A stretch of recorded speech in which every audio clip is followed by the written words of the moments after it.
Hi, this is Andres and this is the DUCATI Desert X.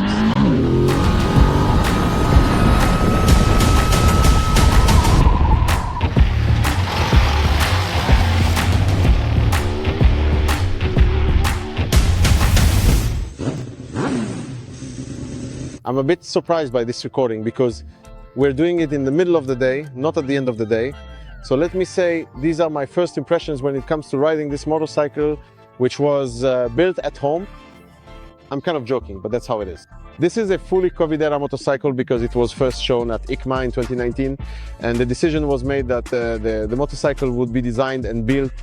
But during EICMA, the motorcycle we actually saw as a concept was probably the Desert Sled or just a Scrambler 1100 with bigger wheels and suspension and so on. So it wasn't this motorcycle at all. They weren't even close to each other in terms of frame, engine, and so on. So the decision was made to produce it, then COVID hit. And as they say in English, something was developed in-house, meaning inside the factory. But this time it was developed in houses. So people were sitting at home, designing and working. The team of testers had special permission and lived at the testing facility. They literally lived at the testing facility and rode this motorcycle all the time, developing it further. As a result, we have a machine that's interesting, not only in terms of appearance, but also in its riding style. Look, it looks very, very rugged, very simple. I wonder if that's also because it was built in just 2 years during the pandemic. Well, but you can see these tubes here. All of this doesn't look particularly fancy, but at the same time, it's got this cool, rugged, very, very simple vibe. But at the same time, the motorcycle is incredibly advanced, at least when it comes to electronics, because this is Ducati. So if they have some technology, all they need to do is adapt it for off-road riding. And I think that was the hardest part.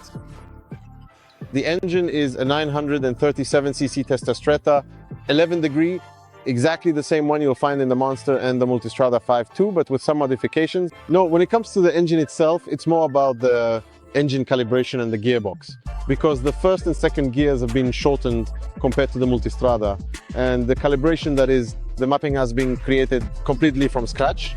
Thanks to this, the number of available maps has increased overall. If I'm not mistaken, we now have 5 of them. So as you know, there's urban, touring, sport, wet, and there are also 2 off-road modes, rally and enduro. And besides that, in each mode you can individually adjust things like traction control, wheelie control, and so on, engine braking, ABS. I'll get to the ABS in a moment. What's interesting is that these enduro modes let you limit the power or use the full power. And for example, enduro by default offers 75 horsepower instead of the 110 horsepower that this motorcycle has. If it's the full map, it's still 75 horsepower, but with an aggressive character. So the engine responds very quickly. Then we have the rally mode, where we get full power, but by default it's set to a gentle throttle response. Of course, we can change all of this, so we can ride in rally mode and turn on full power with an aggressive throttle response. But that's really not necessary, because this engine has so much momentum when it comes to powering this motorcycle on gravel that we don't actually need to use those aggressive maps. Well, maybe just to scare yourself a bit more, to make the rear end slide around a little more, because you know, at the moment almost all adventure motorcycles wait. Let me make sure I'm not lying as usual, but I think Notive switched to parallel twin engines, but here we have a V-twin. Just like it used to be in the KTM 990, just like it used to be in the Africa Twin. Now, off the top of my head, you know, I don't want to make things up, but do we still have any V-twin adventure bikes? I don't think so. There you go. Maybe that's why this motorcycle reminds me so much of the KTM 990, but it reminds me of the KTM 990 on asphalt, not off-road. And now, pay attention, why is that? In short, in my opinion, this machine is one of the most entertaining adventure class motorcycles on asphalt, which is really where most of these bikes are actually used. You know, it's a Ducati. They're brilliant when it comes to building motorcycles that are meant to handle asphalt corners. We'll get to how it rides off-road in a moment, but somehow that just naturally carried over to this motorcycle. The frame is completely new, the swing arm is completely new, but at the same time, the character of how this bike handles has remained, very, very, very Bolognese. It dives into corners, glued to the road, changes direction like crazy, and just urges you to go faster, faster, faster, faster. It gives you an enormous sense of confidence when it comes to front and rear grip. And I really like that because I really like it on asphalt, since the frame and everything seem quite stiff to Meo. At least it feels that way. You'd have to start measuring, dig deeper into the geometry and compare it to the competition. It seems to me that this motorcycle actually has a relatively high center of gravity compared to other adventure motorcycles. All the more so since the fuel tank is metal. When we started riding at the beginning of the day with it full, that's already 21 kilos just the fuel on top, not to mention the fuel tank itself. This makes it so that in the initial phase with many motorcycles, it might seem like, they change direction a bit faster. I think zip, zip, zip. But once you lean it into a corner, it just handles absolutely brilliantly. It wants to hold that line. It wants to lean in, to tilt. You give it some throttle and it comes out of those corners smoothly. Of course, it ended up with me switching to sport mode. I turned on ABS in mode 1, which means the rear ABS is off. And then it started, sliding this bike around everywhere, which obviously isn't sensible and I don't recommend it. Why do I consider it so much fun and compare it to the KTM 990? Because honestly, today I had about as much fun on the asphalt with it as I did on the KTM 1290 Super Adventure S, just without that terrifying speed. With the Super Adventure S, you twist the throttle and it pops a wheelie in third or fourth gear all the time. This bike doesn't get spooked like that. It's not very powerful because to really get it to accelerate, you have to rev it high. But when it comes to the grin on your face from carving through corners, leaning into turns, that's exactly the vibe this bike gives you. When it comes to off-roading, my first impression wasn't even that it was just so-so, but rather I was wondering what was going on, because I was riding this bike and the suspension was working great. It's that Kayaba suspension, it's really well tuned. And it's actually cool that the Italians went for Japanese suspension. This is proof that at this point, in my opinion, and in the opinion of many others, the Japanese are the best when it comes to making off-road suspensions. So yes, it's relatively soft on asphalt, but very stable. Off-road, it reacts surprisingly quickly. You hit a rock and there's absolutely no drama. It just goes bam, bam, rides over this motorcycle, doesn't even kick you much from the back, but I rode it and there's a puddle, a rock. You want to dart past something quickly and it felt a bit stiff, not like zip, zip, zip, not that playful.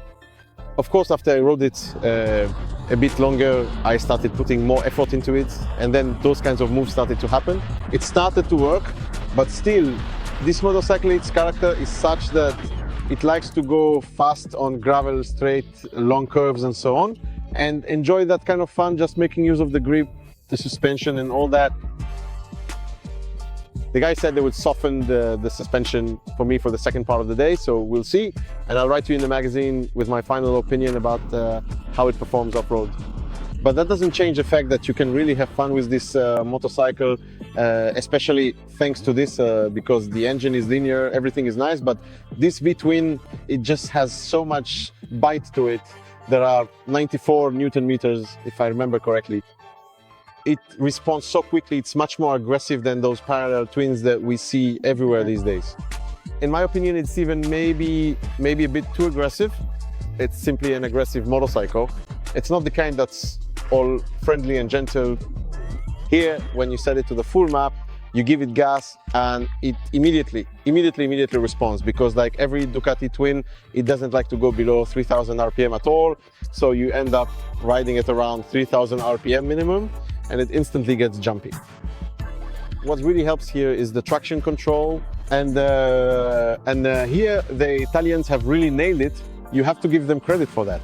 The only real competitor when it comes to traction control, in my opinion, would be KTM, because they've been developing their off-road traction control for a very long time. But what's most important is that just like on asphalt, you generally don't switch to level 1 until you have really good tires, good grip, and you know how to handle the bike. Because it's not like you just turn on traction control, twist the throttle, and everything takes care of itself. No, level 1 actually allows for really big slides. So Today I was often riding even on level 3 because it's very slippery here in Sardinia, and it's nice to feel that, well, it's nice to feel that you don't feel it. You open the throttle, the bike comes out, and no, it doesn't cut power, it doesn't bog down or anything like that. You just feel as if someone is perfectly modulating the throttle for you to get as much grip as possible coming out of the corner. And someone might say that's rubbish. Well, then let that person turn off the traction control if they want. But I have proof from a friend who was riding it, did a rally in Greece, where the terrain is just as aggressive as it is here, and his rear tire was getting chewed up badly. And the guys from KTM simply told him, listen, turn on the traction control. And indeed, he started riding with traction control on and was still very fast, but the computer helped so that the traction wasn't being broken so aggressively all the time. It managed it better, and the tire simply started to wear out less. And today, all the shots you see of us riding on gravel are with traction control turned on at level 1 or even 2. As for the ABS, it also seems that they've done a great job because it's really slippery here. There's a hard surface and a lot of loose gravel. Not once did I feel the need to turn off the front ABS. And honestly, I don't even want to because I feel safe with ABS at the front. That means it works well enough and isn't too intrusive.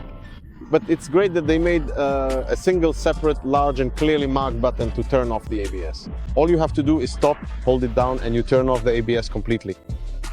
You keep riding, and while you're on the move, you can turn it back on again. You have to stop, because that's what the homologation regulations require.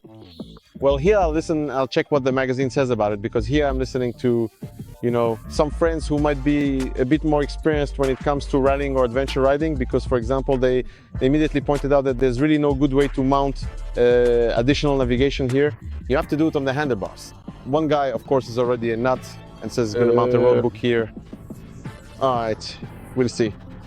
Ducati will offer a corner-by-corner navigation system that will be displayed on the screen, but you know, when it comes to touring features, well, the windshield isn't adjustable, and I don't know, I don't have any more touring comments.